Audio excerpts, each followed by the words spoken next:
నమస్తే, welcome to SS999 news. నేను ఆశా. విశాఖపట్నంలో ఫార్మా ప్రమాద బాధితులను పరామర్శించిన రాష్ట్ర కార్మిక శాఖ మంత్రి వాసంశెట్టి సుభాష్. ఫార్మా కంపెనీలు భద్రతా ప్రమాణాలను పాటించని కంపెనీలపై చట్టపరమైన చర్యలు తీసుకోవడం జరుగుతోందని, ఇందులో ఎవరిని ఉపేక్షించేది లేదని రాష్ట్ర కార్మిక శాఖ మంత్రి వాసంశెట్టి సుభాష్ స్పష్టం చేశారు.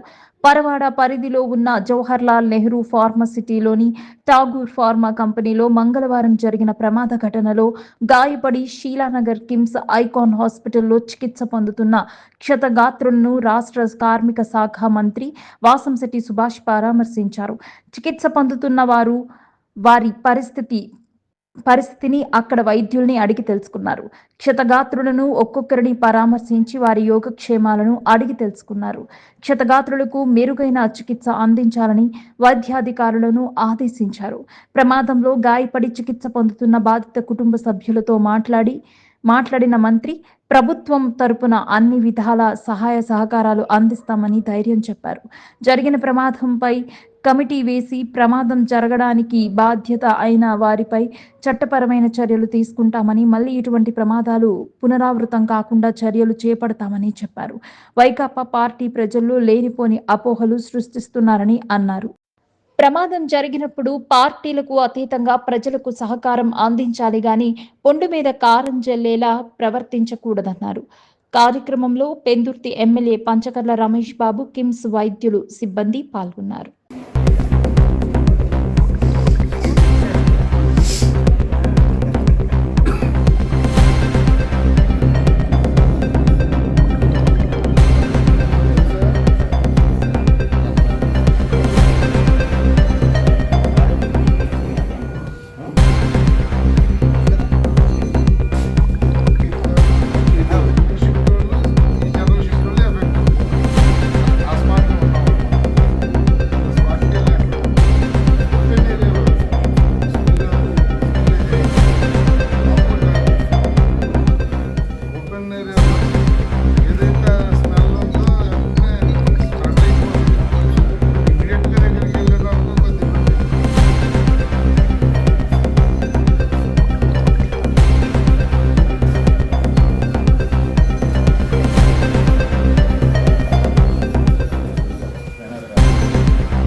ఎవరమ్మా నేను చెప్తా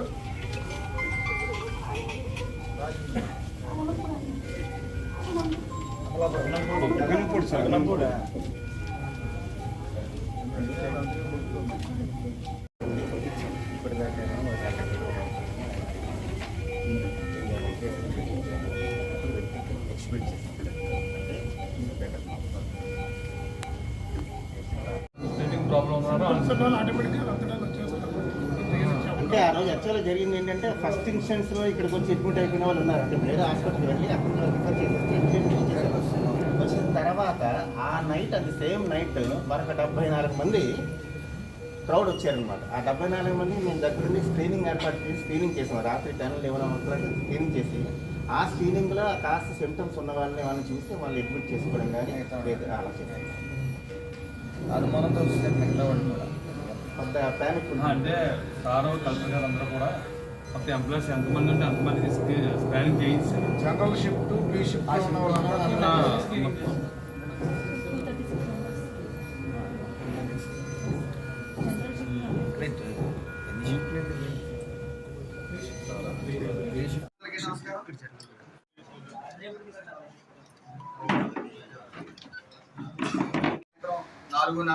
నిమిషాలకి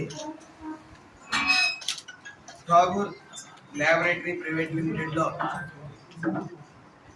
రియాక్టర్ GLR 325 యొక్క బెలం ద్వారా HCl అనే ద్రవం మరియు ఈ క్లోరోఫామ్ కలిసి అది లీక్ అవటం, నేలపై పడటం, వెంటనే అది శుభ్రపరిచే ప్రక్రియలో కొంతమంది కార్మికులు శ్వాసకోశ PPE ధరించకుండా సోడా వాష్తో క్లీన్ చేయటం వల్ల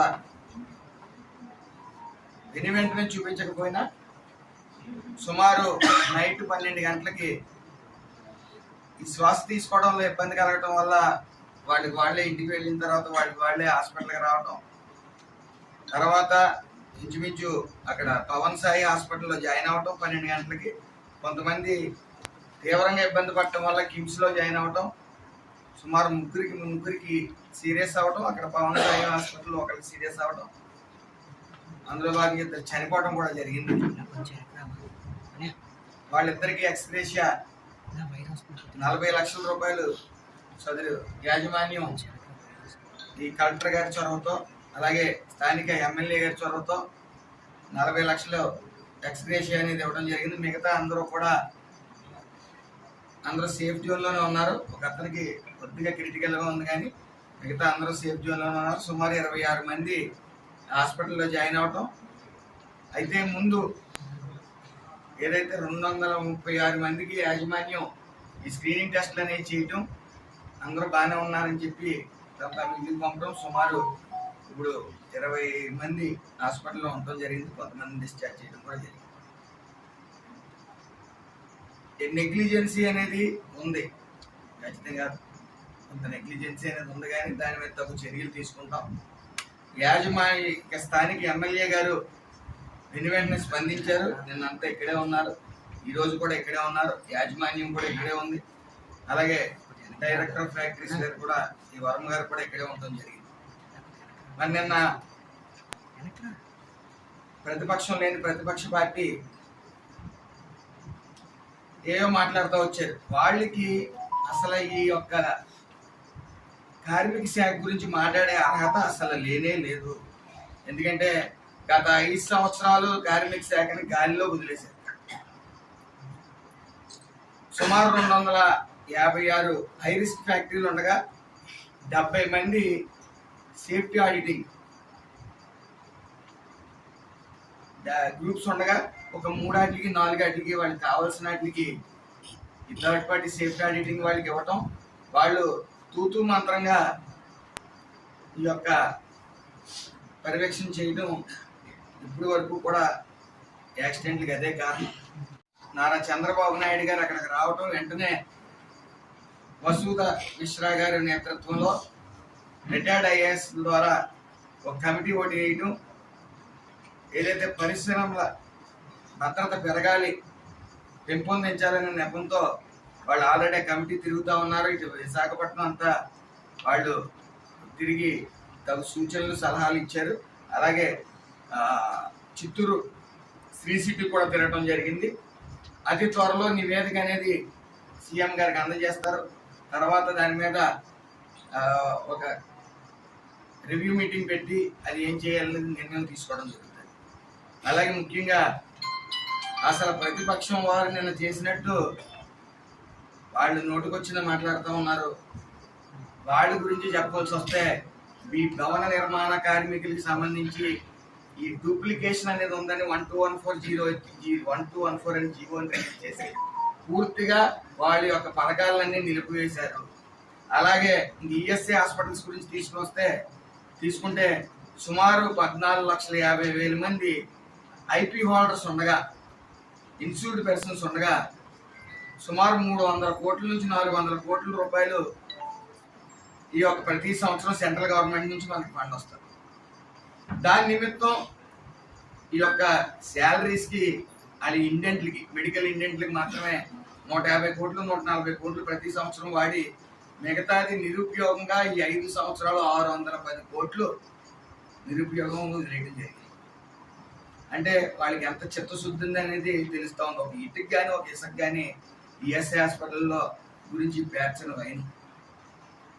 అలాగే ఇంకా ఇప్పుడు చంద్రన్న బీమా, అప్పుడు వైఎస్ఆర్ బీమా. అప్పుడు వైఎస్ఆర్ బీమా 2021-22 గాను 113 కోట్లకి ఒప్పందం కుదుర్చుకుని 3 అప్పుడు ప్రభుత్వ సలహాదారుడు కొనసాగుల్లో 3 వాటికి ఒప్పందం కుదర్చడం, సుమారు 3,593 మంది దరఖాస్తు చేసుకోగా ఈ యొక్క వైఎస్ఆర్ బీమాని వాళ్ళు ఈ యొక్క గ్రామ వాలంటీర్లకి అప్పగించి ఇన్వెస్టిగేషన్ వాళ్ళు సుమారు 953 మంది మాత్రమే ఇచ్చారు. మిగతా 2,600 మందికి ముందు చేయి చూపించడం జరిగింది. ఇవ్వాల్సి వస్తే 47 కోట్లు మాత్రమే ఇచ్చారు.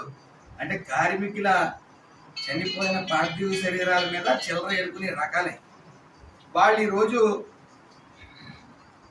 చిత్తశుద్ధి లేదు, స్థానిక ఎమ్మెల్యేగా రాలేదు, మంత్రి గారు అటెండ్ అవ్వలేదు, యాజమాన్యం దూరంగా ఉంది అని మాట్లాడుతూ ఉన్నారు.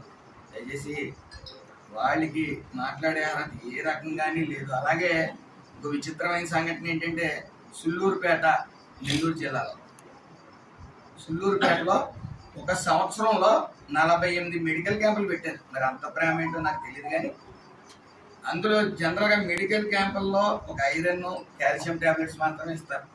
అలాంటివి ఇంకో 1, 2, 4 మొత్తం అన్ని మెడిసిన్లు ఇష్టానుసారంగా 40 ఇచ్చేసి 48 సార్లు మెడికల్ క్యాంపులు పెట్టారంటే ఈ అవినీతి జరిపే కొద్దీ ఎంత అవినీతి అయినా సరే ఈ యొక్క కార్మిక శాఖలో జరిగింది. కార్మిక శాఖ నిర్లక్ష్యం వల్లే మొత్తం కార్మికులు అందరూ, ఇటు భవన నిర్మాణ కార్మికులు, ఇటు ఆటో కార్మికులు కానీ, అలాగే ఇటు ఐపీ హోల్డర్స్ కానీ ఒక తొందర 11 సీట్లు పడ్డారు వీళ్ళందరూ కూడా, 5 సీట్లు. కాబట్టి ఇప్పుడు ఫుల్ కమిట్మెంట్తో చంద్రబాబు నాయుడు గారు ఉన్నారు. ఈ యొక్క పరిశ్రమల భద్రత పెంపొందించడానికి ఒక ఉన్నత స్థాయి కమిటీని వేశారు. అలాగే ఏదైతే థర్డ్ పార్టీ ఏజెన్సీస్ ఉన్నాయో దానికి ఖచ్చితంగా 25 ఇయర్స్ ఎక్స్పీరియన్స్ ఉంటేనే వాటికి అప్పగించాలి అని ఆయన ఆదేశించడం కూడా జరిగింది. కాబట్టి అలాగే మొన్న ఎలమెంచిల్లో కూడా ఈఎస్ఐ హాస్పిటల్